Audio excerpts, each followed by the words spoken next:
musicien. Quand tu es découragé comme ça, tu as tendance à arrêter la prière, à te lever et partir.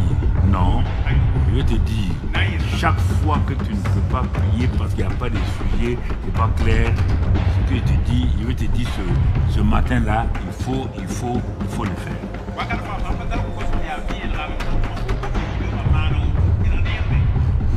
Et je me rappelle d'un message que le...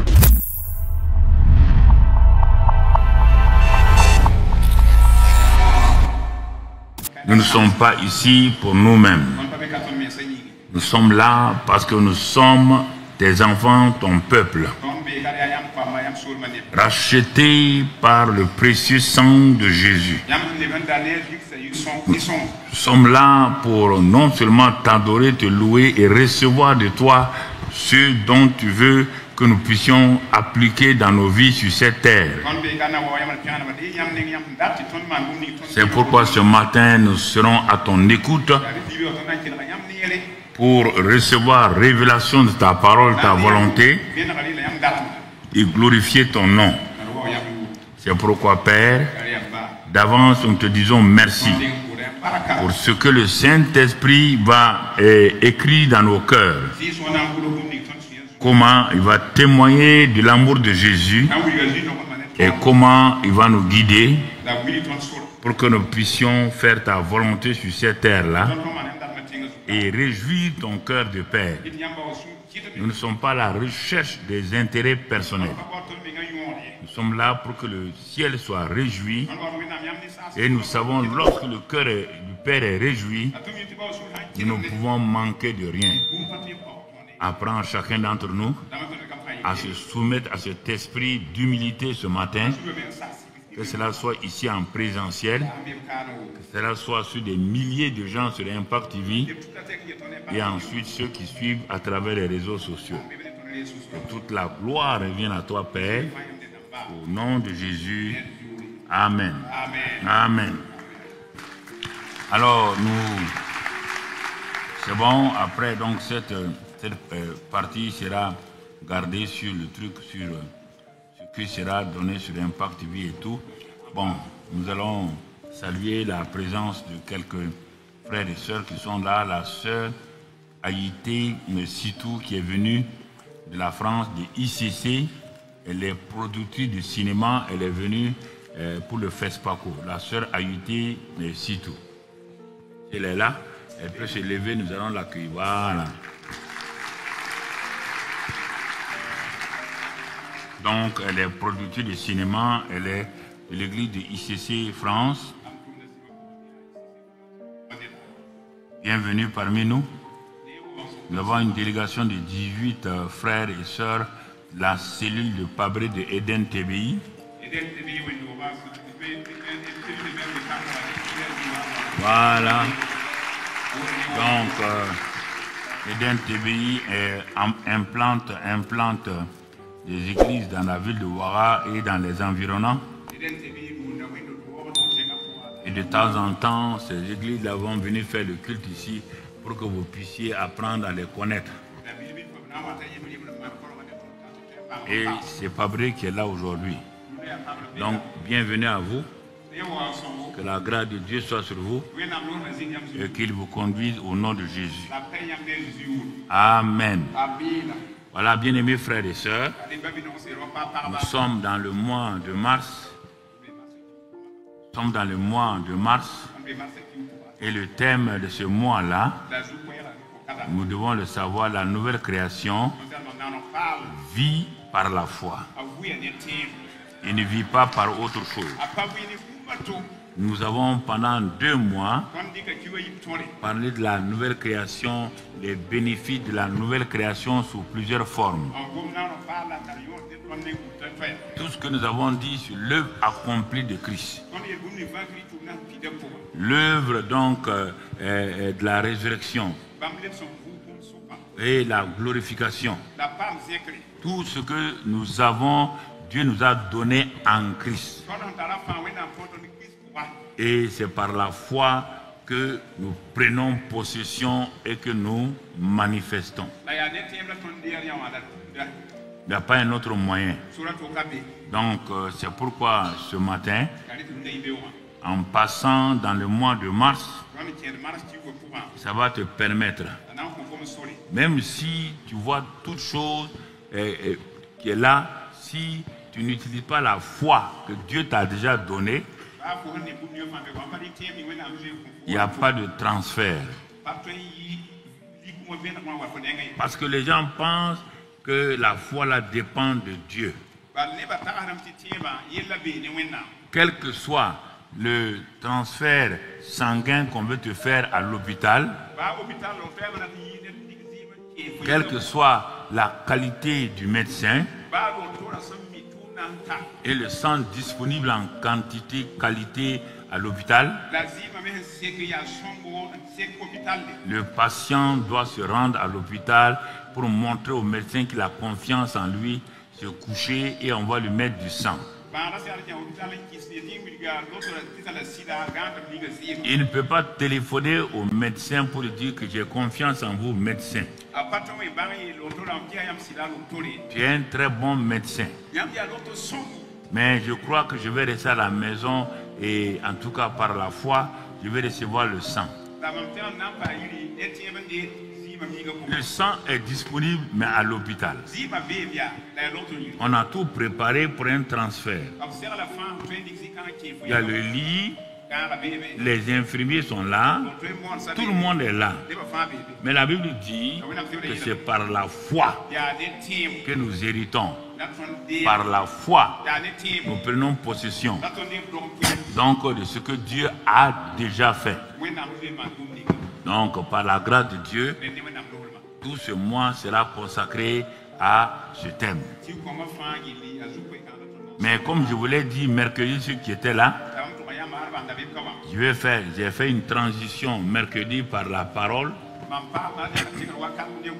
Et aujourd'hui, je vais continuer dans ça pour que, Dieu voulant, le mercredi prochain, on commence le thème de la foi de façon claire. Et comme la foi et la prière sont liées, et que les gens veulent prier, mais il faut qu'ils prient efficacement, parce qu'il est dit, c'est la prière de la foi qui guérit, qui sauve le malade. On n'a pas de la prière. Donc c'est pourquoi je m'arrête ce matin, ayant vu ensemble la parole donc mercredi. Et ce matin, on va voir méditer et prier par les Écritures est notre sous-thème de ce matin. Méditer et prier par les Écritures me donne quoi? Méditer, il y a beaucoup d'aspects là-dedans. Il y a lire, il y a penser, il y a murmurer et la parole, proclamer la parole. Tout ça, ça fait partie du mot méditer.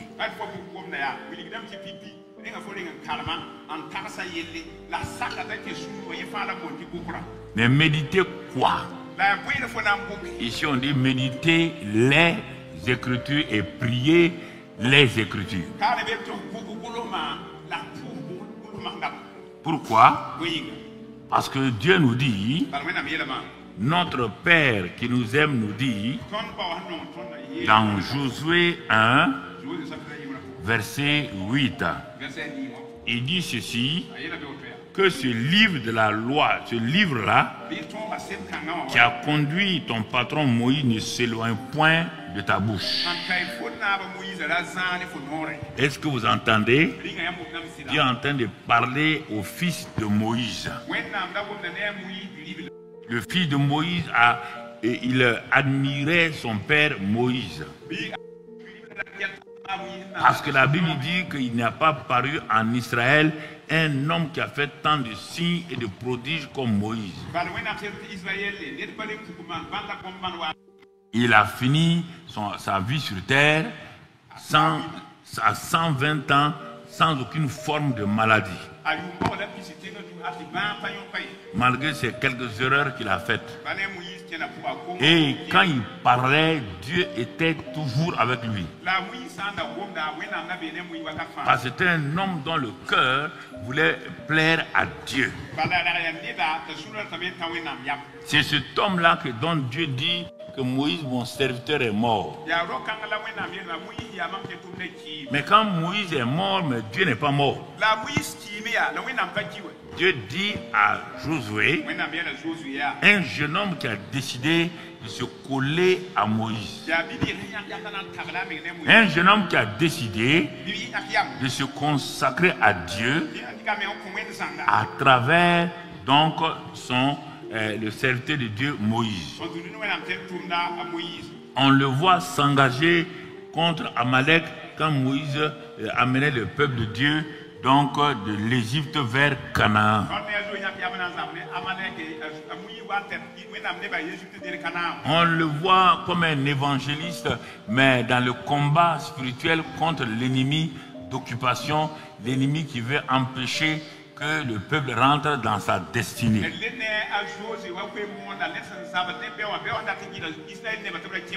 Au moment où Moïse, Aaron et Hur étaient sur la colline,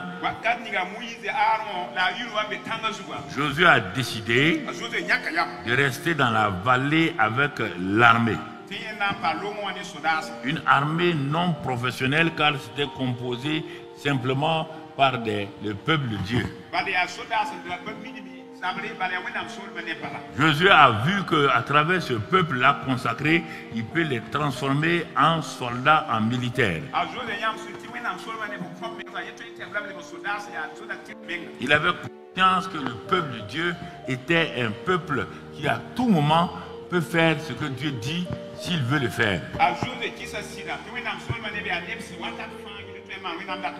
Donc Amalek était une armée professionnelle avec des non-professionnels. Comment Josué a pu vaincre Amalek? Nous sommes en train d'aller vers la loi du succès. Nous sommes en train de chercher quelles sont les conditions d'un réel succès dans la vie d'un chrétien, dans la vie d'un peuple, dans la vie d'une église locale. Mais nous commençons par les chrétiens qui s'engagent pour être des témoins du Christ, d'être des moissonneurs, de s'engager et afin que vraiment le peuple de Dieu entre dans sa destinée. Et pour Josué, le chemin du succès, quand Dieu est venu après le départ de Moïse, il dit que lui, il leur a déjà donné, comme il avait déjà dit à Abraham, qu'il leur a donné la terre promise. Il a répété à Abraham, à Moïse et tout le monde. Et il dit que celui qui va faire ça, c'est Josué. C'est Josué qui va faire entrer donc le peuple en possession de ce pays-là.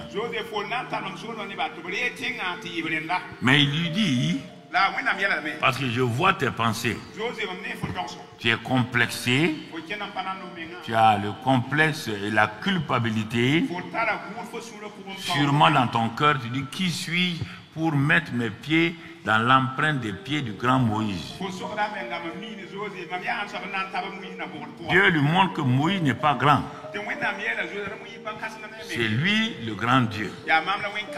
Et qu'en tant que grand Dieu, quiconque se fie à lui, quiconque le fait confiance, verra que réellement, ce n'est ni par la force humaine, ni par la puissance humaine, mais c'est par l'Esprit de Dieu. C'est en ce moment que Josué a commencé. Il dit maintenant à Josué, donc voilà ce que tu dois faire, et tu vas voir que toi aussi, non seulement je vais te révéler dans quelques jours à ton peuple, et tu pourras, le peuple pourra voir que C'est Dieu qui fait les choses et non pas les hommes. C'est pourquoi dans ce verset 8 là, mais on va revenir sur ça plus tard, mais pas aujourd'hui, quand nous allons aborder la loi du succès dans la vie des hommes et des femmes. Il dit, il y a plusieurs conditions, mais il dit que ce livre de la loi ne se loin pas de ta bouche. Quand tu lis la parole de Dieu, il ne faut pas simplement incliner la tête, il faut la lire en ouvrant ta bouche. Parfois, tu dis la phrase là à haute intelligible voix sans crier.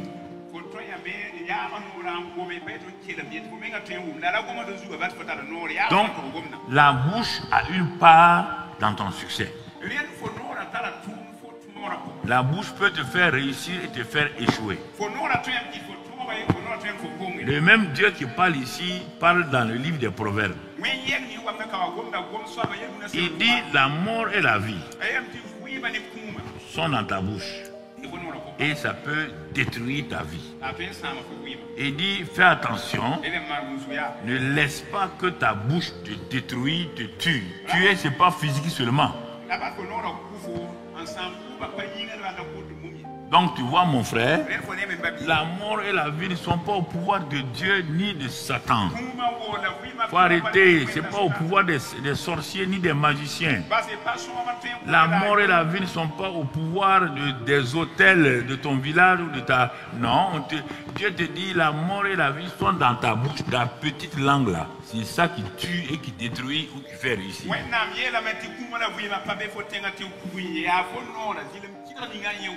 Je vous répète, pourquoi vous asseyez, vous tuez vous-même, ça ne va pas, ma vie là n'ira pas. Si tu dis ça automatiquement, Dieu dit Amen, Satan dit Amen, tout le monde spirituel dit Amen. Pourquoi quelqu'un même va s'asseoir, se maudire, quelqu'un va s'asseoir, contester avec Dieu, et puis la personne va réussir? Ouais.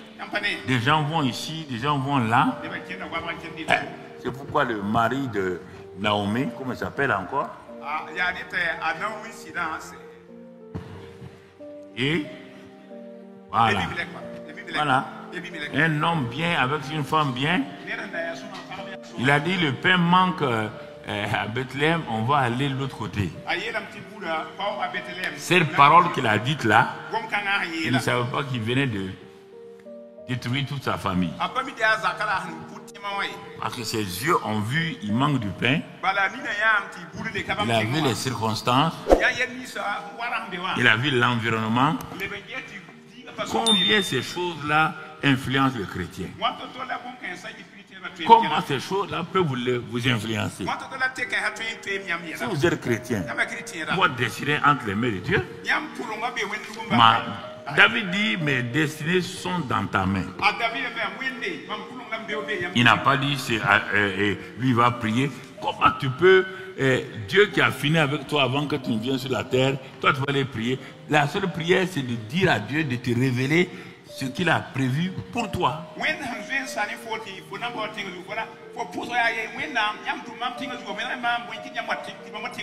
Tu ne vas pas aller dire à Dieu, moi je veux ça, je veux. C'est pas ça ta destinée. Ça, c'est ton travail qui va te donner d'aller à la retraite au maximum à 60 ans, 65 ans. Alors, si c'est ça ta destinée, à la retraite, tu dois mourir. Tout de suite.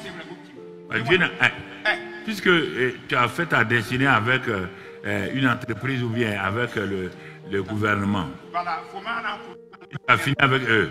Ils n'ont pas le pouvoir de prolonger ta vie. Même le contrat que tu avais, ils n'ont pas le pouvoir. Réfléchis un peu. Quand je parle, les gens veulent... ok, il n'y a pas de problème. Il est parti, l'autre là, il est parti à Moab, avec sa famille, avec sa femme. Mais regardez le retour de sa famille. Il restait une seule personne. Il s'en va avec un beau nom. Il s'en va avec la présence de Dieu. Il revient tout seul Dimanche, c'est sa femme qui revient. Et vous voyez, Dieu avait prévu que cet homme et sa femme là devaient être dans la lignée donc de Christ Jésus. Mais comme le mari est mort, Dieu a tenu parole à travers sa femme Naomi. Et il a été obligé de prendre Ruth pour accomplir ce qu'il voulait. Mais sans joie, parce que toute la famille est partie. Faites attention quand vous décidez. Quand vous décidez. Ah oui, j'ai vu, il y a un appel d'offre d'un travail en Ukraine. Il n'y a pas de problème. Dieu t'a dit que dans ta vie, il a prévu Ukraine. Non. C'est mon grand frère qui est passé là-bas. Ok. Ton grand frère est Dieu. Il connaît. Est-ce qu'il connaît même son futur? Ah, j'ai vu telle chose. Je n'ai pas dit que tu n'as pas vu. Mais est-ce que c'est Dieu? Est-ce que c'est Dieu? Dieu a dit à Abraham de partir. Un homme inculte. Un homme qui ne connaît pas Dieu. Mais regarde comment il a fini. Mais Lot, qui était bien, il est parti. Tu as vu sa fin? Il a perdu sa famille. Ceux qui sont devenus Moabites. Donc, c'est pour te parler, la loi du succès, si tu ne la comprends pas, tu vas juger les gens. Ce n'est pas Karambiri. Tu peux insulter Karambiri. Tu peux faire tout, mais la parole de Dieu ne changera pas. La parole de Dieu va te poursuivre. Elle va accomplir la volonté de Dieu dans ta vie si tu le prends garde. Donc, médite cette parole la jour et nuit. Deuxième verbe. Et agis fidèlement selon tout ce qui est écrit. Conclusion. Car, conjonction de coordination. Car, c'est alors que, et il y aura quoi? Tu réussiras. C'est alors que tu auras du succès dans tes entreprises. C'est alors que tu réussiras. Regarde un seul verset. Ton succès ne viendra pas de tes prières d'abord. C'est pourquoi j'ai commencé par la parole. Et c'est pourquoi mercredi. Non. Ton succès vient de là où Dieu a décidé. Regarde la parole de Dieu. Mais comme tu ne veux pas la lire, tu veux faire ta volonté. Lis la parole de Dieu. Tu n'as pas vu quelqu'un qui a réussi sans qu'il ait une parole. Et tous ont une parole. Va ici, ils s'en vont. Retiens-la, retiens. Reste ici. Ne va pas reste à Guérar. Ne va pas en Égypte. Mais Guérar, c'est la sécheresse. Il n'y a pas d'emploi. C'est le chômage. Qui t'a dit? Dans toutes circonstances, Dieu a déjà la solution. Dieu a vu la solution. Vous voyez, quand je me renseigne, beaucoup de parents africains ont envoyé leurs enfants au Canada. Ils sont devenus tous des vagabonds. Je m'en vais là-bas. On s'en va, on achète une voiture à un enfant. On lui prescrit tout ça là. Ils ont fait 3 ans, pas de diplôme. Ils sont là-bas, mais je m'en vais là-bas, je les vois. Quand tu veux dire non, non, tu ne veux pas que nos enfants aillent au Canada. Est-ce que le Canada c'est paradis? Je suis resté au Burkina là. Tu comprends? Voilà le problème. Parce que l'enfant dit qu'il va aller au Canada. Est-ce que l'enfant a la capacité d'aller au Canada? Quand je suis allé en France, 2 ans après, un grand docteur de Bobo de Lasso, il était connu à l'époque, a envoyé sa fille donc à Toulouse parce qu'elle est venue pour faire des études. Mais elle était jeune, elle n'était pas mûre. Elle est venue là-bas et vraiment, quand elle a découvert la France d'un seul coup, elle était vraiment en quelque sorte, il y a comme une séduction qui est venue en elle.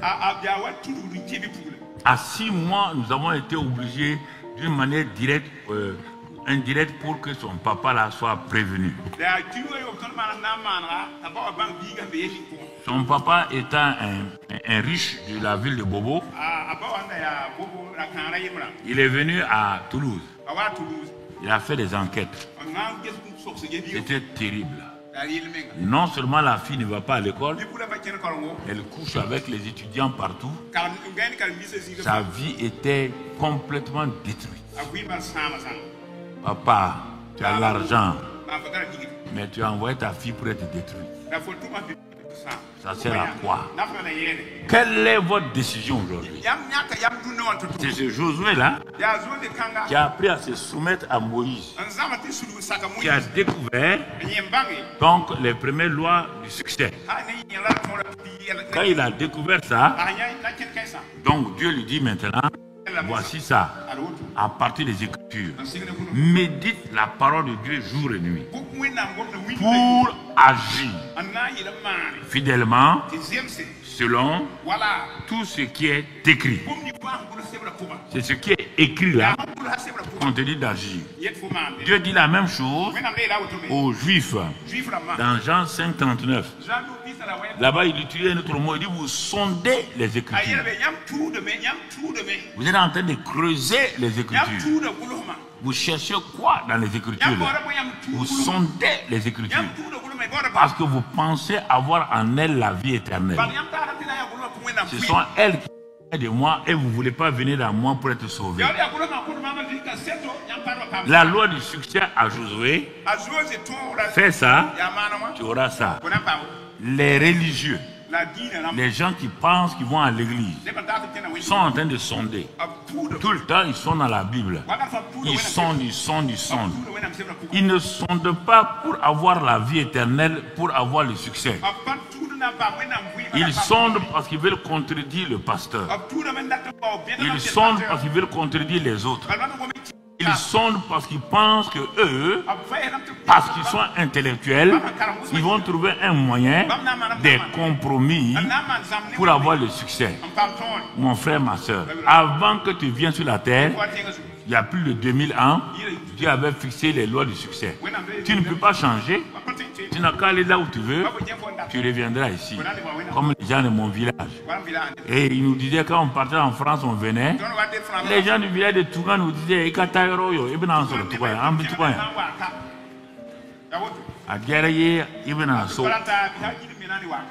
oui. Qu'est-ce qu'ils disaient? C'était leur tradition. Mon frère, ma soeur, tu veux t'assurer pour aller et revenir. Écriture. Quand tu vas aller, tu vas revenir. Tu comprends? Et Dieu va te guider. Ça, c'est les Écritures. Dans 2 Timothée 3, 16 et 17, regarde encore les Écritures, la part des Écritures. Regarde ça. 2 Timothée 3, 16. Qu'est-ce qui est écrit, mon frère? Si tu as trouvé, tu peux lire. Toute écriture est inspirée de Dieu et utile pour enseigner, pour convaincre, pour corriger, pour instruire dans la justice, afin que l'homme de Dieu soit accompli et propre à toute bonne œuvre. Troisième élément, un jeune homme appelé Josué. Deuxième élément, les religieux. Troisième élément, un jeune serviteur de Dieu appelé Timothée. Les mêmes principes leur sont imposés. Que tu sois prophète, que tu sois pasteur, les mêmes choses te sont proposées. Même chose. Et j'ai décidé, quand j'étais étudiant là, de m'arrêter sur la parole de Dieu et de dire que ce soit le diable, qui que ce soit, quelque pasteur, je me fonde, je m'enracine sur la parole. Jamais. Quand je vois que Dieu a parlé, personne. Les gens, quand il y a ça, ils prennent les petits défauts des gens, ils veulent s'appuyer sur ça pour te descendre. Personne ne peut me descendre, ni le diable, ni personne. Même Dieu ne peut pas. Parce que Dieu a dit, si je fais ça, lui, il n'y a aucun problème. C'est important que tu comprennes. Même Dieu, Il ne peut pas changer sa parole quand tu es dans sa parole. Il ne peut pas. Il n'a pas de pouvoir. S'il fait ça, il devient un faux Dieu. Vous croyez que Dieu va être faux Dieu? Dieu ne sera pas faux Dieu à cause de l'erreur de quelqu'un. Et c'est ça qui bloque. Et quand tu es dans ça, tu n'avances pas. Tu n'avances pas. C'est pourquoi les 3 grands frères de David dans l'armée n'ont pas pu bouger. Quand Samuel a regardé les frères de David, et apparemment c'est les grands soldats, c'est les grands officiers. Et quand Dieu a regardé, quand Samuel a regardé, Dieu dit non, ces gens ne sont pas qualifiés. Il dit mais non, Seigneur, ils ont fait l'école de ceci. Dieu dit qu'ils ne sont pas qualifiés. Et ils ont fait l'école biblique, ils ne sont pas qualifiés. Et il dit au père de David, sont cela tous tes enfants? Il dit non, il y a un là, nous on l'a disqualifié. Ah bon? Dieu dit, vous l'avez fait naître, c'est vous? C'est vous les créateurs de cet enfant? Il s'appelle comment? On dit David. Mais il faut l'amener. Tant qu'il ne vient pas, on ne va pas manger. On est parti le chercher. On n'a pas eu le temps de le sanctifier. On n'a pas eu le temps de le laver. Il puait l'urine des moutons et des bœufs.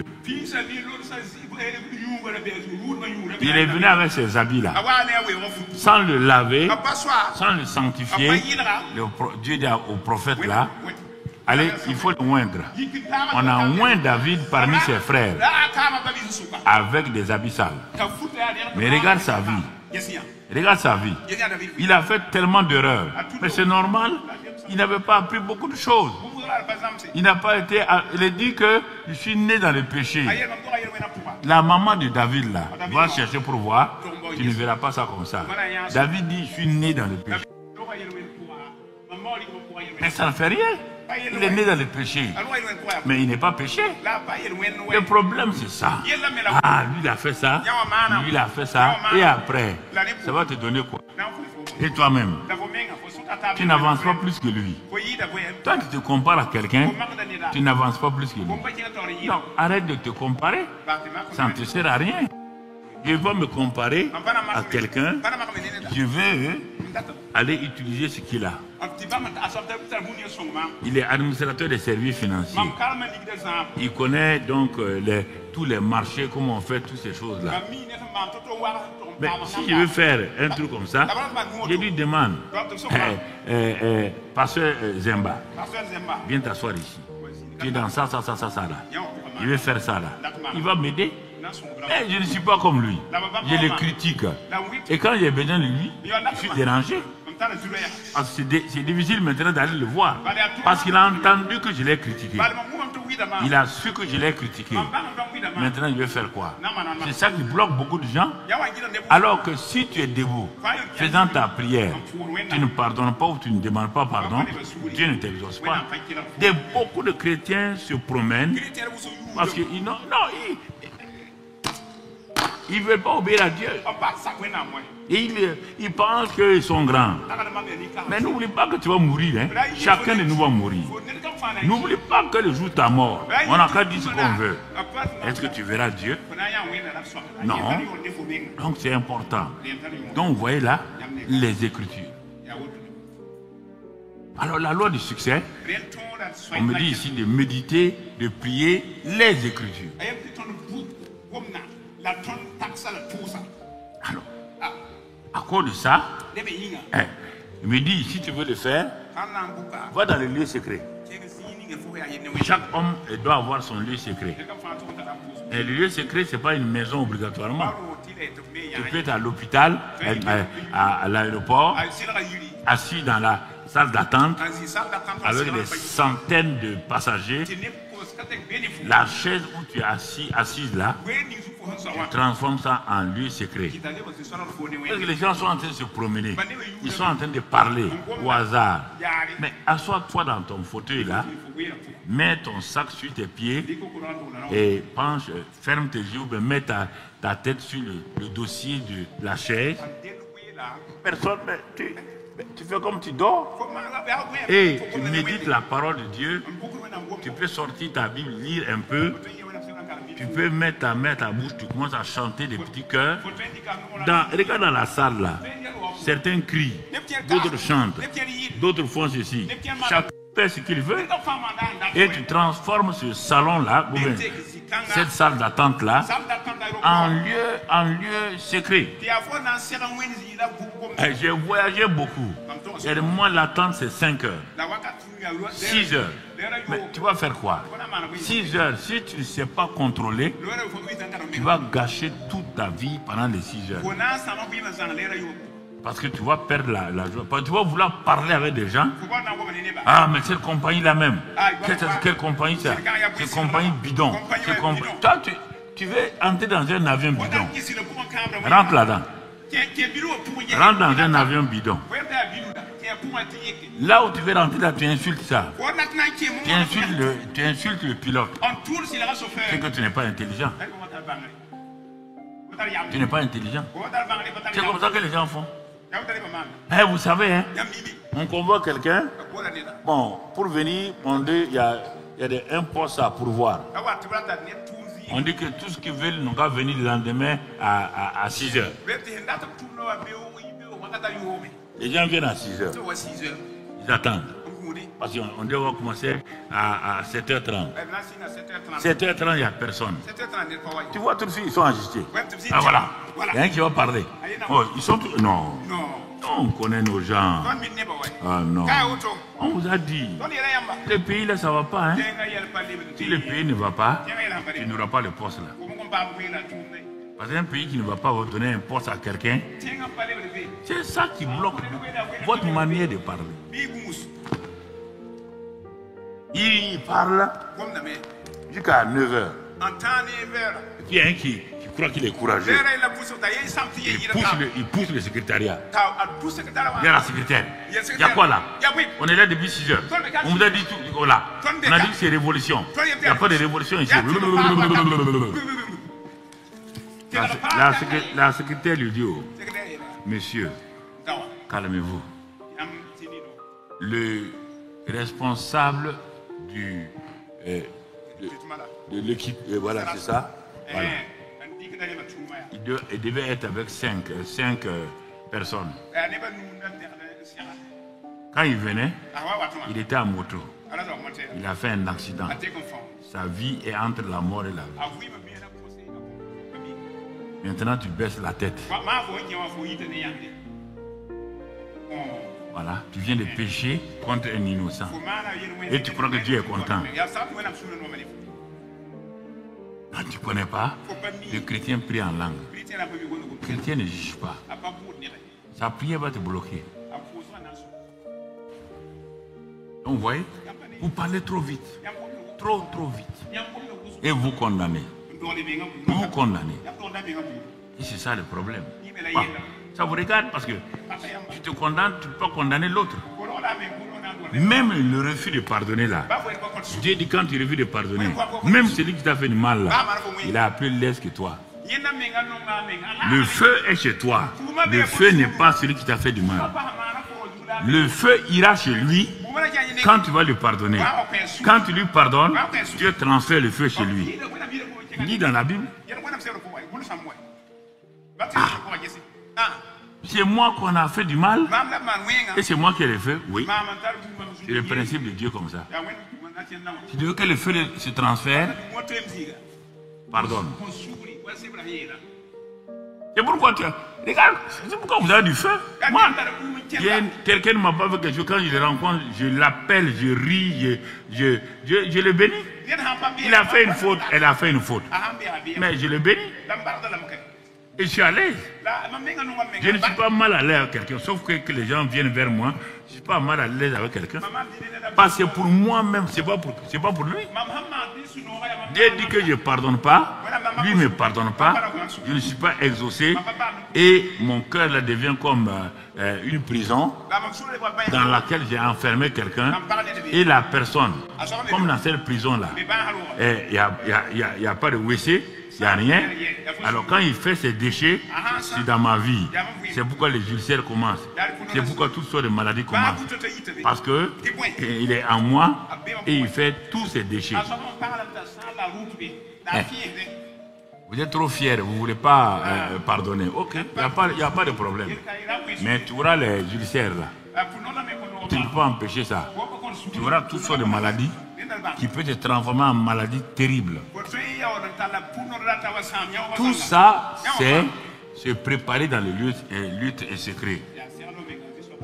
Alors, dans ce lieu secret-là, je commence à prier par la parole de Dieu. Par exemple, je me lève le matin, je ne sais pas qu'est-ce qu'il faut faire.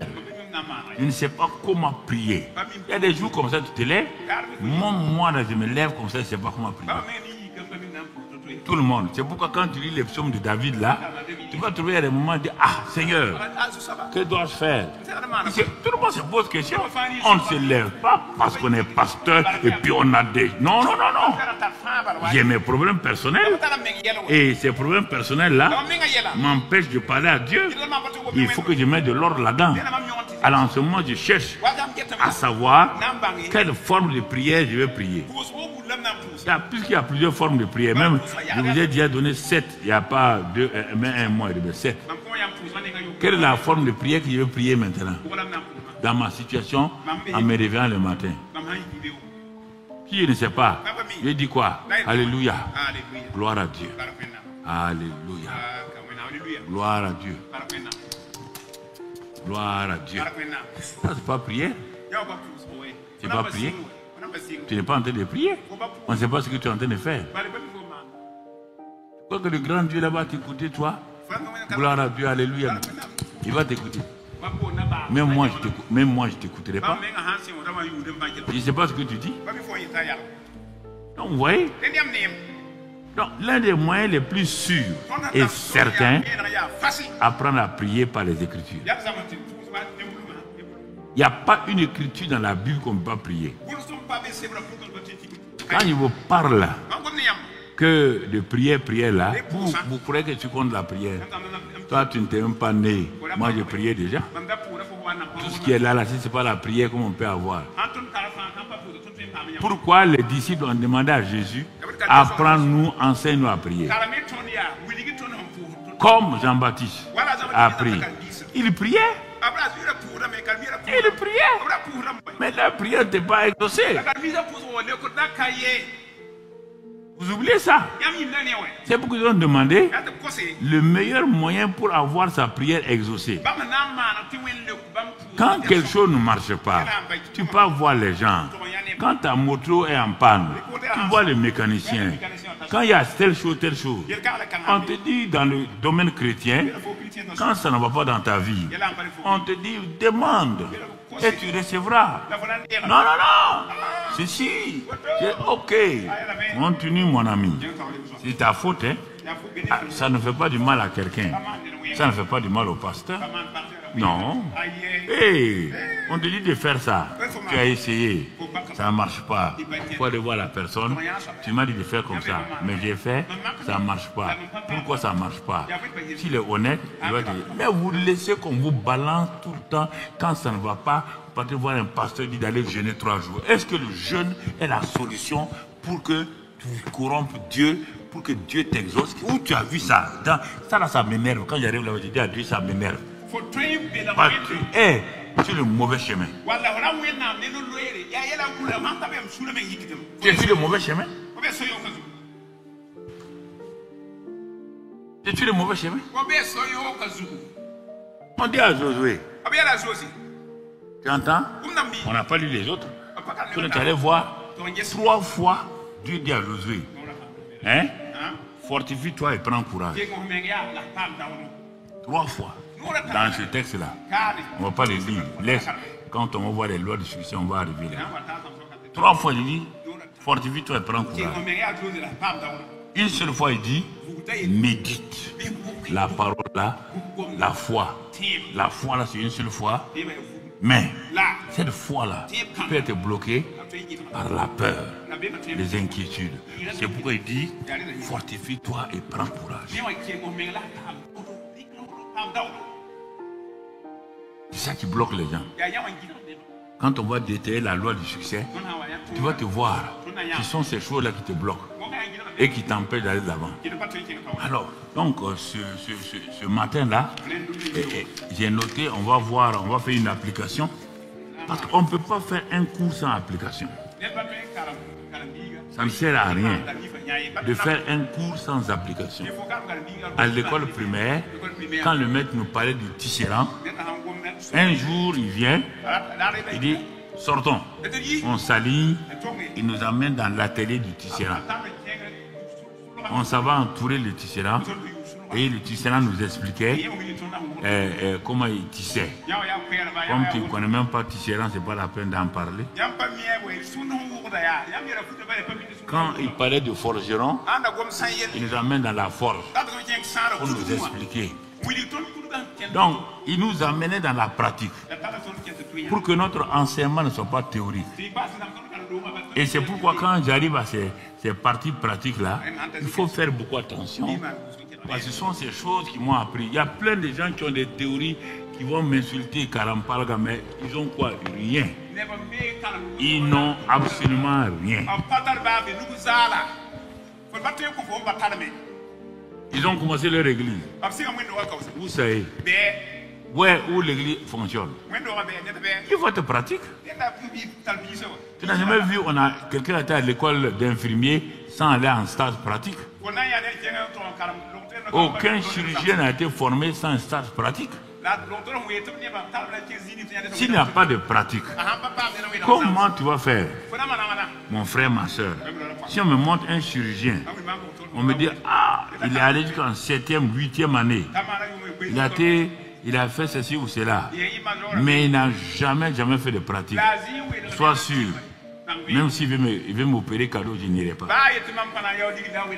Je ne serai pas la première personne, il va faire son expérience. Je suis sûr que je ne sortirai pas vivant.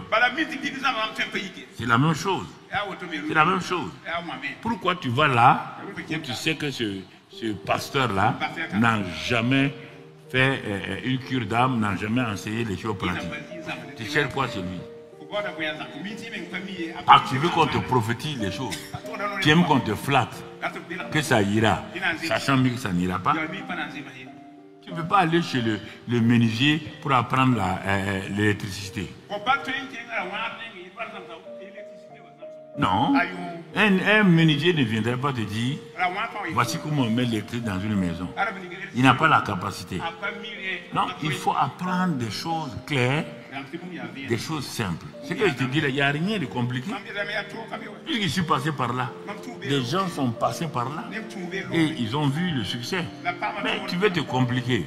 Tu veux qu'on te dise que toi tu as tout le temps raison, que tout le monde a tort, que toi tu es le meilleur, que tout le monde est pire. Bon, tu veux qu'on te flatte. Qu'on te flatte. Continue à te flatter. Alors, donc ce matin-là, nous devons prier par les Écritures. Il dit médite. Il dit les Écritures, c'est la base de l'homme de Dieu. Alors, regardons, on va prendre un texte bon. Ce matin, c'est pour aider les nouveaux et même les anciens qui se posent beaucoup de questions. Comment il faut prier? Ah, on va prier. Pour les gens, prier, c'est d'amener un catalogue pour demander à Dieu de faire sa fête. Qui vous a dit ça? Ah bon? Donc toute la vie chrétienne là, on va venir ici pour avoir ça. Alors que le monde a ça sans prière. Soyez intelligent. Pourquoi vous voulez que votre voisin croie en vous Pour démarrer ta moto dimanche matin pour aller à l'église, tu pédales 25 fois.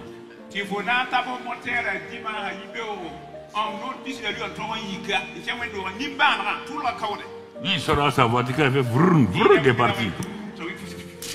Et tu vas dire que tu es béni. Tu es béni en quoi? Non, mais il y a des choses, il faut être honnête là. Quand toi tu sors ta voiture, ta cour, dans les 6 mètres là, toutes les mamans attrapent leur enfant. Parce que quand tu vas démarrer, tout le 6 mètres est rempli de fumée. On doit t'arrêter. Parce que tu es en train de blesser la couche d'ozone. Tu es un pollueur. Et quand tu viens à l'église, Dieu m'a béni. Dieu va bénir quelqu'un avec une vieille voiture comme ça. Le Dieu que moi je connais là.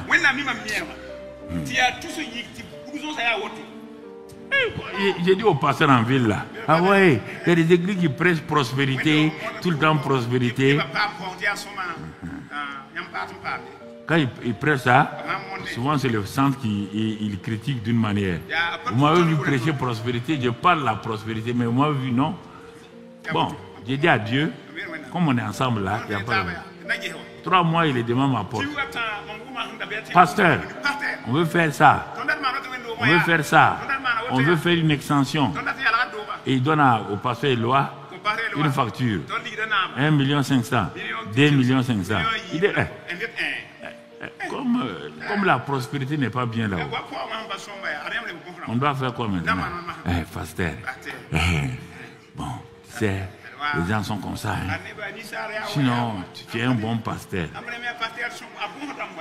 J'appelle Éloi, donne-lui 2 500 000. Je suis prospère. Et écoutez-moi là. Pourquoi vous êtes misérable parfois? Quand on vient te dire que par exemple le centre est riche, toi tu dis non. Donc tu viens de dire le centre est pauvre. Toi tu vas accepter ça? Quand on dit que mon frère, toi là, je sais que tu as l'argent, donne-moi 500 000. Tu dis que tu n'as pas la monnaie encore.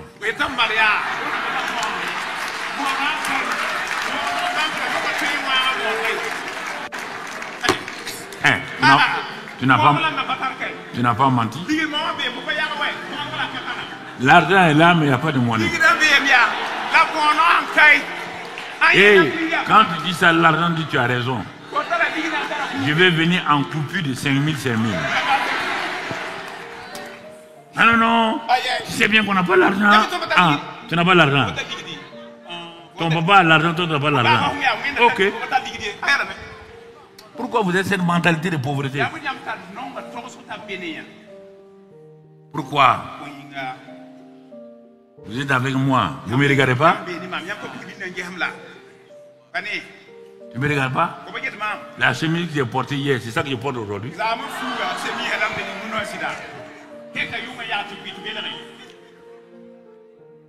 Ça veut dire quoi? Vous confondez richesse et prospérité. Envoie-moi 3 Jean 2, mon ami. 3 Jean 2, envoie-moi ça. Ils vont voir. C'est que vous prenez le dictionnaire pour analyser votre vie. Pour prendre la Bible. L'ancien Agaïs, le bien-aimé, que j'aime dans la vérité. Oui, bien, j'aime dans la vérité. Alors, il aime pourquoi? Bien-aimé. Et il parle. Bon, comme lui, second aussi est incrédule comme vous, au lieu de dire je veux, il dit je souhaite. Même ça encore. Je souhaite que tu prospères de temps en temps dans certains domaines. Tu prospères à tous égards et sois en bonne santé comme prospère l'état de ton âme. Il y a 2 fois le verbe prospérer. Si tu refuses le premier, tu dois refuser le deuxième. Tu dois refuser la bonne santé. Tu dois refuser la prospérité de ton âme. Ah oui? Sois logique avec toi. C'est le même mot, non? C'est le même verbe, non? Ou bien le mot prospérer, vraiment là, c'est... Non, je ne sais pas.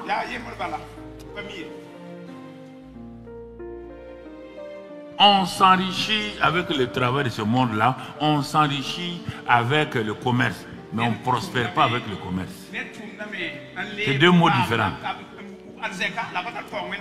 On ne peut pas utiliser le mot riche avec l'âme. Non, ni le corps. Mais le mot prospérité s'adapte aux trois parties. Esprit, âme et corps. Confondez richesse. Mais je suis économiste, non? Va voir en économie. Les richesses sont produites par quoi? Il va te dire les éléments. On dit qu'un pays on doit produire des richesses dans le pays. Il y a les éléments, il y a le capital, il y a le travail. Quand même, on est deux spécialistes là. On confond les mots. Homme riche et prospérité, c'est différent. Ton âme prospère en faisant quoi? Romains 12, 2. Ne te conforme pas à ce présent siècle, mais sois transformé, prospéré par quoi? C'est ça. Et laisse pas les gens vous tromper. Vous ne voulez pas prospérer? Ok, il n'y a pas de problème. Sois riche. Plein de riches se suicident, non? Ils sont riches. Mais est-ce qu'ils sont prospères dans leur âme? Hein?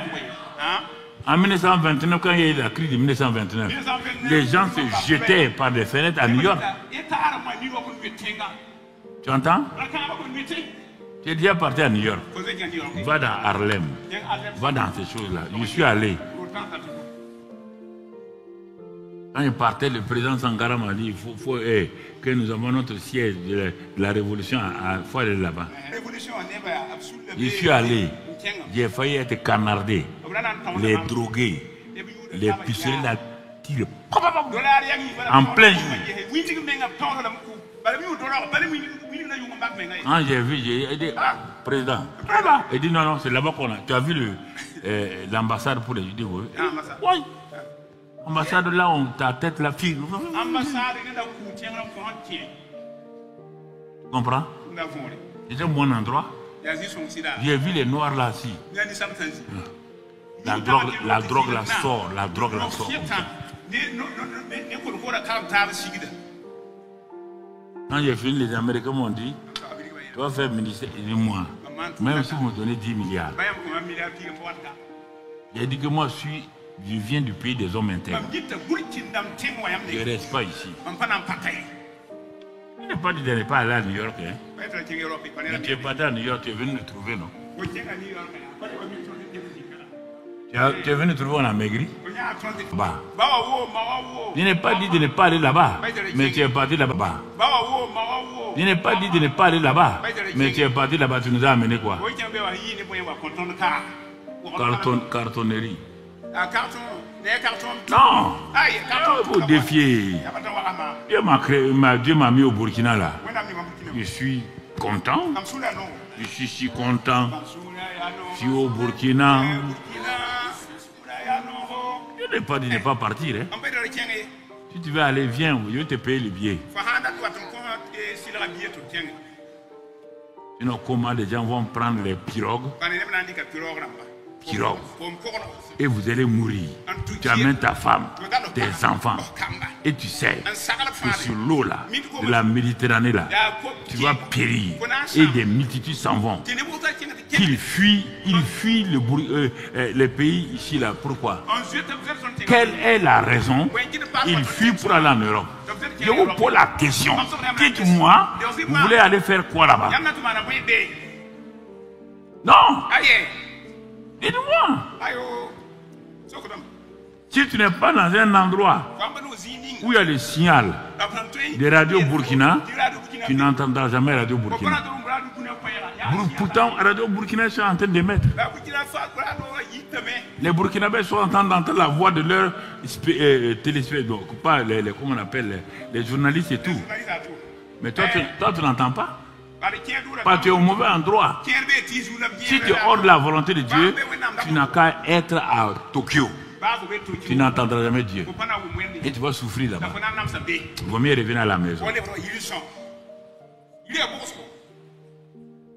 Et dis à tes gens de revenir à la maison.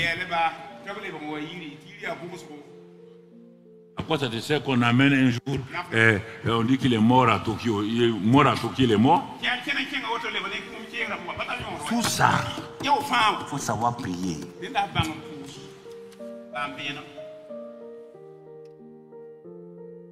Regarde, des gens des religions. Mais regarde leur richesse. Ils sont plus riches. Comme je l'ai dit là.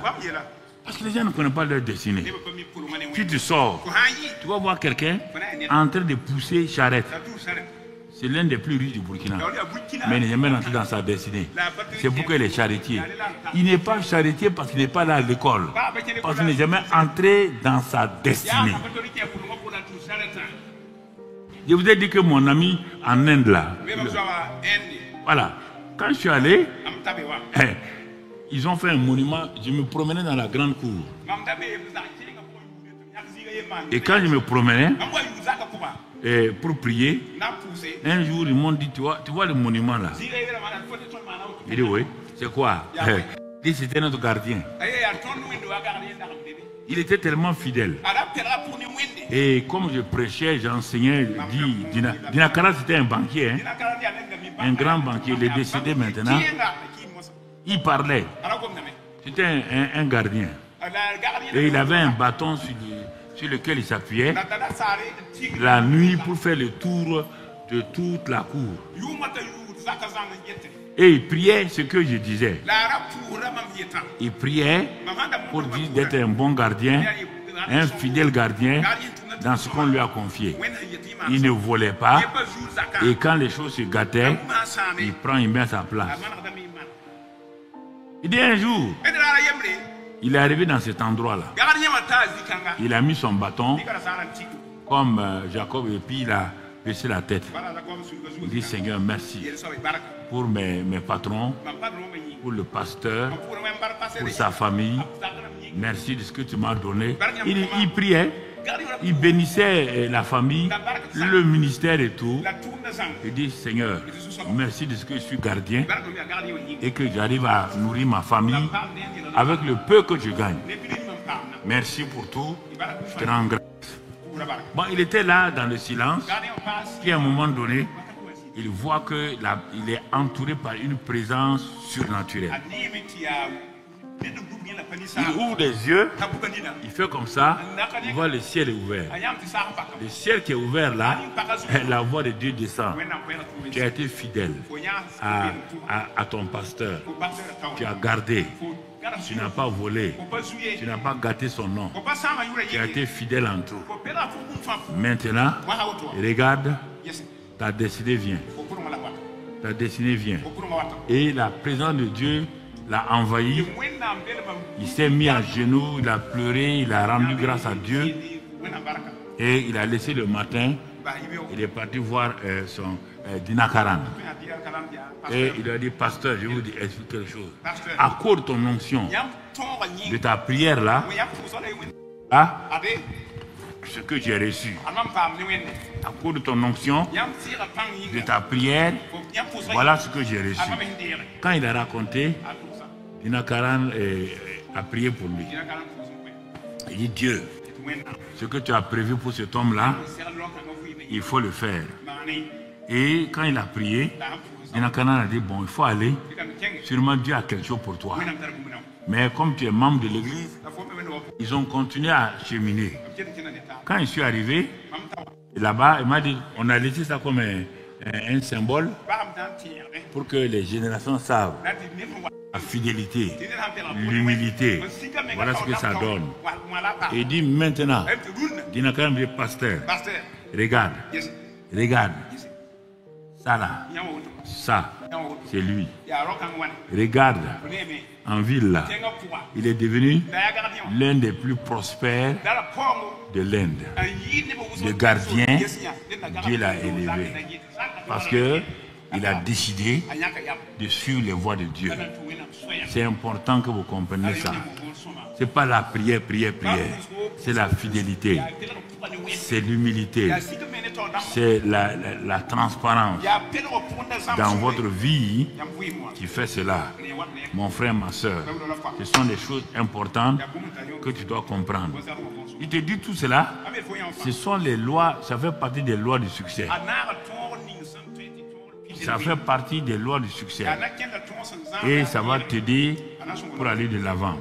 Alors donc, comme je l'ai dit, il y a des travaux pratiques, des travaux dirigés dans tout enseignement. On va ouvrir dans le livre de Romains 8 aujourd'hui. Je suis en train de prier, mais je n'ai pas un sujet. Ah, Seigneur, gloire à Dieu. Aïe, ça ne vient pas. Je commence à lire, je commence à ouvrir comme je le fais actuellement. Seigneur, qu'est-ce que tu as à me dire? Je vois comme s'il y a un vide en moi. Comme s'il y a un vide en moi. Bon, j'ai des sujets, mais ce que ces sujets-là, ça ne correspond pas. Je suis en train de chercher. Je lis un passage, je lis un psaume, mais ça ne résonne pas en moi. Mais Seigneur, qu'est-ce qu'il y a? Moi, je suis en train de traverser un moment difficile. Un moment où je suis dans des problèmes. Peut-être les gens me critiquent. Peut-être j'ai prié, il n'y a pas de solution. Alors, je suis un peu découragé. J'ai dit, mais Seigneur, qu'est-ce qu'il y a? On dirait qu'on a tracé une muraille autour de moi. Je continue à chercher. Je suis en train de chercher. Hein? Je suis, par exemple, dans ma chambre et dans mon lieu secret. Je suis en train de chercher. J'ai lu tel passage, c'est bon, mais ça ne va pas. Je continue à lire. Ah. Seigneur, comment je vais prier? Écoute-moi, jeune homme, écoute-moi, débutant, écoute-moi, ancien. Quand tu es découragé comme ça, tu as tendance à arrêter la prière, à te lever et partir. Non, je vais te dire, chaque fois que tu ne peux pas prier parce qu'il n'y a pas de sujet, ce n'est pas clair, ce que je te dis, je vais te dire ce matin-là, il faut le faire.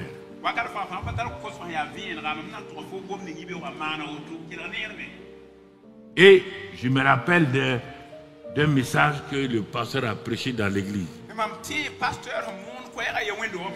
Parce que Dieu vient à mon secours. Il a vu que je suis honnête, sincère. Mais je n'ai pas de sujet de prière adéquat. Et une pensée vient sur la justification. Mais Seigneur, on va prêcher sur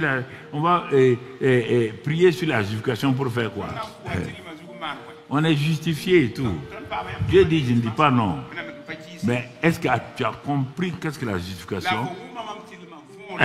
Mais le pasteur ne passe son temps que de prêcher ça. Il a parlé de nouvelle création. Je te pose la question. Tu n'es pas pasteur. Est-ce que toi, tu connais qu'est-ce que la justification? Quels sont les bénéfices de la justification dans les temps difficiles, dans les moments où tu traverses des problèmes?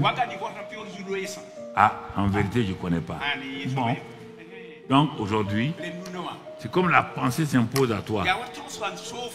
Il faut étudier la justification, les bénéfices de la justification liés à l'œuvre accomplie de Christ. C'est la première œuvre comme ça, la justification. Ah bon? Je prends un cahier. Ah bon? Avec un bic. Justification. Prière de la journée. Sur la justification. Mais il faut méditer. J'écris. Et je pose. Bon. Comme quand même j'ai un minimum d'enseignement sur la justification, il dit, mais la justification là commence où même? Et je me rappelle que ça commence dans Donc, premier point de prière, je vais aller découvrir la justification dans Romains 4, verset 25. Et je vais commencer à regarder. Romains 4, verset 25. Il dit que, montre la première partie, non, c'est encore à cause de nous, à qui cela sera imputé, à nous qui croyons en celui qui a ressuscité des morts, Jésus notre Seigneur. Lequel Jésus a été livré pour nos offenses et est ressuscité pour notre justification. Donc la justification dont Dieu parle là, ce n'est pas par des œuvres. Ce n'est pas par la prière d'abord. La justification est liée. Non, je t'ai dit, je te dis que je veux que les versets là soient plus là que moi, mais voilà, garde-les comme ça. Donc, lequel est ressuscité pour ma justification. Justification et la justice des hommes là, non, c'est pas pareil. Le ministère de la justice et de l'éducation, c'est pas pareil. Là-bas, il faut prouver que tu es innocent pour qu'on te justifie. Ici, c'est pas ça.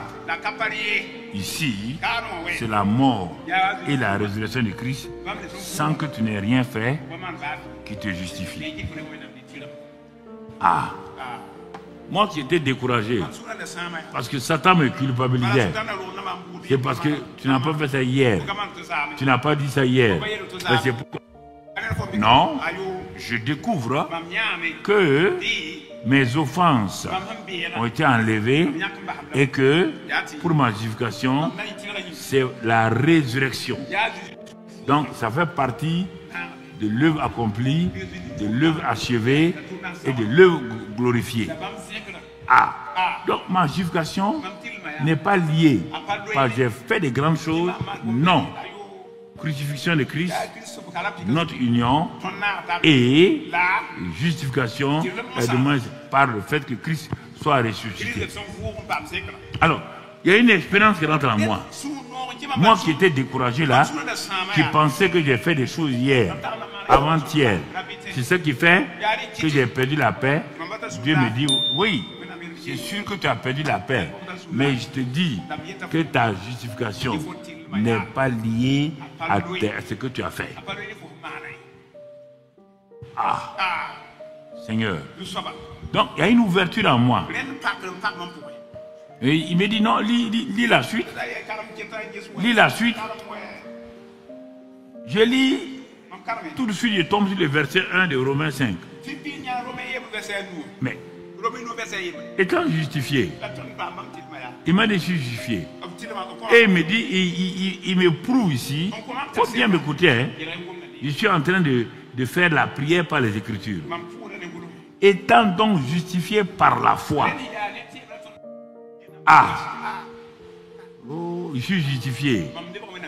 Mais mon cœur me condamne. Satan me condamne. Comment la justification là, je peux la garder? Dieu dit c'est par la foi. La foi là c'est quoi? C'est la confiance que ce que Dieu a dit là est vrai. Sans sentir. La foi ici, c'est accepter que Dieu a dit par la mort de Jésus, par sa résurrection, je suis justifié. Donc, regarde déjà les sujets de prière, comment ça. Je n'ai pas besoin de te parler. Toi-même, tu sais ce que tu dois faire. Tu sais ce que tu dois faire. Étant donc justifié par la foi, il y a quoi maintenant? Bénéfice. Nous aurons. Hein? Il y a quoi? Nous? La paix avec le diable. Avec qui? Par notre qui est mort et ressuscité. Pourquoi? Non seulement je suis justifié, c'est un acte que Dieu a posé. Dieu me dit, complète, va dans 2 Corinthiens 5, 21. Va dans 2 Corinthiens 5, 21. J'avais mis ça en tableau, mais je crois qu'ils n'ont pas bien mis mon truc. Ok. Donc 2 Corinthiens 5, 21. Celui qui n'a point connu le péché. Voilà. Dieu l'a fait devenir péché pour nous, afin que nous devenions en lui justice de Dieu. Ah bon? Je suis réconcilié avec Dieu. L'œuvre accomplie. L'œuvre achevée. Je suis justifié. L'œuvre glorifiée. C'est quoi? Je suis moi-même devenu la justice de Dieu en Jésus.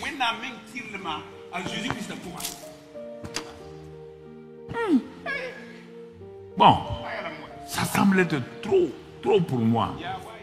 Ah, Dieu dit où tu acceptes, ou tu n'acceptes pas. Je suis venu te donner un cadeau, c'est à toi d'accepter. Ah oui, mais il y a telle chose que je n'ai pas. Dieu dit, hey, moi je suis venu te dire que la mort de mon fils là je crois qu'on ne va pas s'entendre. Hein? Il t'a dit, faut, attention, ok. Voilà. Donc on reste tranquille.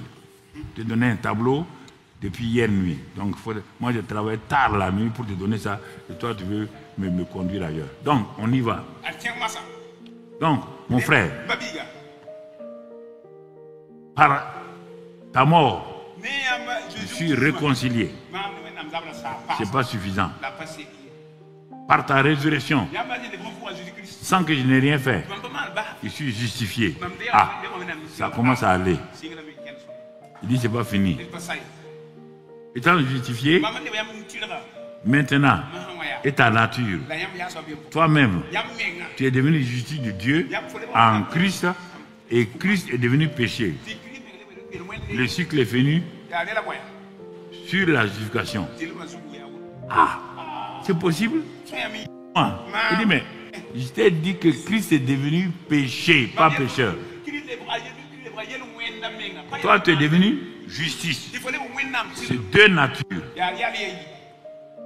Alors, en devenant justice de Dieu en Christ, qui peut venir te dire ce qu'on va lire maintenant, que tu peux amener dans Romains 8.1? Qui peut te dire ce que quelqu'un va te condamner? Tu es devenu justice. Tu es devenu enfant de Dieu. Qui peut venir te dire, après que Dieu ait déclaré tu es devenu mon enfant, que tu es enfant du diable? Mais pourquoi toi tu dis que tu es un pauvre pécheur? Pourquoi tu dis que tu es pécheur? Pourquoi tu contredis Dieu? Ça vient de quoi? De ton origine. Ça vient de quoi? De ta famille. Ça vient de quoi? De tes pensées. Et à cause de ça, tu peux rester 25 ans. Tu n'auras jamais la paix. Dieu a vu tes luttes. Et Dieu veut te sortir. Et dit à mon enfant là a trop lutté. Mon enfant là a trop prié. Chaque fois qu'il prie, quand il est dans le lieu secret, il a la paix. Mais quand il sort, dès qu'il sort, Satan l'accuse. Il perd la paix. Il revient encore.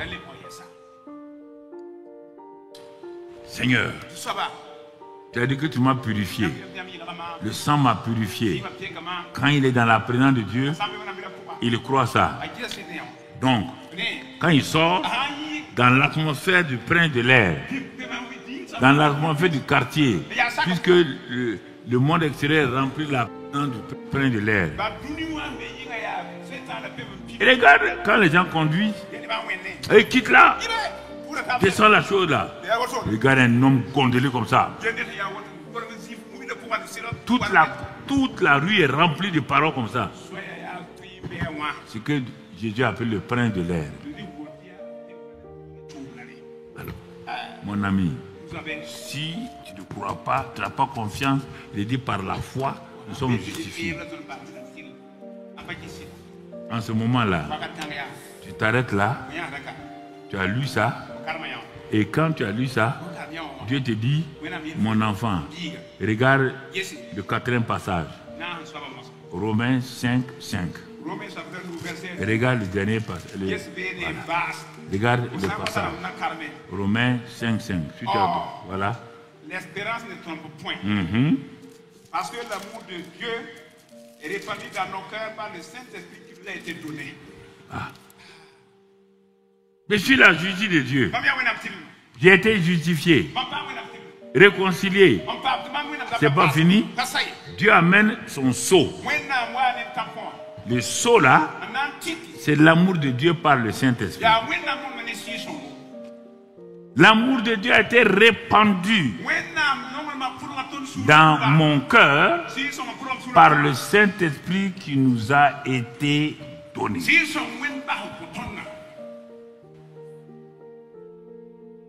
Je te pose la question. Quand tu lis ces 4 passages-là, toi, tu vas faire quoi? Ce que tu dois faire, fais-le. Moi, je ne vais pas te conduire. Hein. Tu as lu ça là. Fais ce que tu dois faire. Et moi, je te l'ai dit ce matin. Il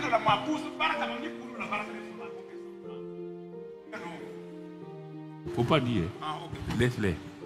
S'ils ne font pas ça là, moi, je prends ma Bible, je sors, je m'en vais. Je te vous dis la vérité. Hein. Je m'en vais. Dieu vous a parlé. Qu'est-ce que vous devez faire? Hein? Hein? Mais rendez grâce. C'est moi que vous attendez. Hey, c'est pas le tam-tam qui est justifié. Mais pourquoi vous parlez doucement comme ça? Quand vous diffamez là, vous parlez doucement. Quand vous critiquez là, vous parlez doucement. Allez, levez-vous et puis commencez à rendre grâce à Dieu là. Faut pas m'énerver. Hein? Et levez-vous là. Allez. Debout. C'est quoi ça? C'est quelle histoire ça? Rends grâce à Dieu pour les 4 points. Sa mort m'a réconcilié. Donc sa résurrection m'a donné d'être une nouvelle création. Et sa glorification m'a rempli. Et il a scellé par l'amour. Et toi, tu fais quoi? Tu me regardes, tu veux voir quoi? Faut pas me regarder, ferme tes yeux là.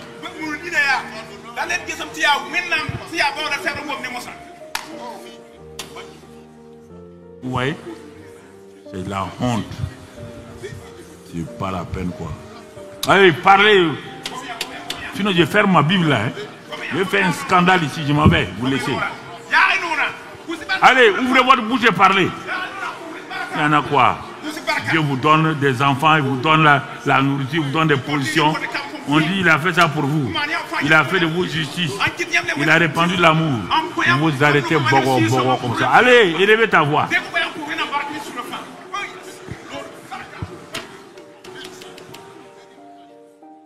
C'est quelle histoire? Vous avez honte? Vous avez honte de Dieu? Ou bien tu n'es pas content? Tu voulais que je te dise que tu auras un milliard ce matin, tu n'auras pas de milliards. Il ne faut pas compter sur moi. Hein. Vendredi, on a prié pour toi. Aujourd'hui, tu devais être content. En venant ici, tu devais être content. Tu devais sauter. Oh, je suis la justice de Dieu. Je suis la justice de Dieu. L'amour de Dieu est dans mon cœur. Je suis scellé par l'amour de Dieu. Gloire à Dieu. Gloire à Dieu. Gloire à Dieu. C'est ça. C'est moi qui dois te dire ça. C'est moi qui dois te dire ça. C'est moi qui dois te conduire là-bas. Je ne veux pas te forcer. Hein. Je ne veux pas te forcer. Pas te forcer, mon ami. Parle. Parle. Il n'y a pas de... Parle. Parle. Parle. Parle. Toi qui as la télévision. Parle. Toi qui es aux réseaux sociaux, parle. Je m'en fous de ce que tu penses de moi. Je dis la parole de Dieu. Je ne suis pas là pour quelqu'un. Je suis là pour le Seigneur. Moi aussi j'ai fait ça. Parle. Rends grâce à Dieu. Tu es devenu la justice de Dieu. Tu es la justice de Dieu. Tu es la justice de Dieu. Rends grâce à Dieu. Rends grâce à Dieu. Rends grâce à Dieu. Au nom de Jésus. Au nom de Jésus. Assois-toi, on va aller. C'est tout Romain. Tu sais, il y a combien de versets? Si tu ne pries pas, tu vas quitter ici à 17 h. Il y a au moins 39 versets. On va prier chaque verset. On est en train de t'apprendre à prier efficacement. Comment quelqu'un va prier ces 4 versets-là? Il était découragé et puis il va rester, quand il a prié ça, remercier Dieu. Ah, il va rester. Non! Tout de suite, le Saint-Esprit commence à ouvrir. Ah, qu'est-ce qui se passe? Je suis venu dans mon lieu secret. Mais comment? Moi, je dis Dieu. Mais Dieu, tu as fait plus. Hey, ce que tu as fait là, c'est plus. Je suis venu pour chercher telle chose. Je suis triste. Mais tu me donnes plus. Oh, gloire à Dieu. Mais si tu ne comprends pas justice, tu crois que justice de Dieu là, ça n'a pas de valeur. Comment quelqu'un va te donner la nature de son fils? Toi, tu méprises ça et tu veux une voiture. Réponds toi-même.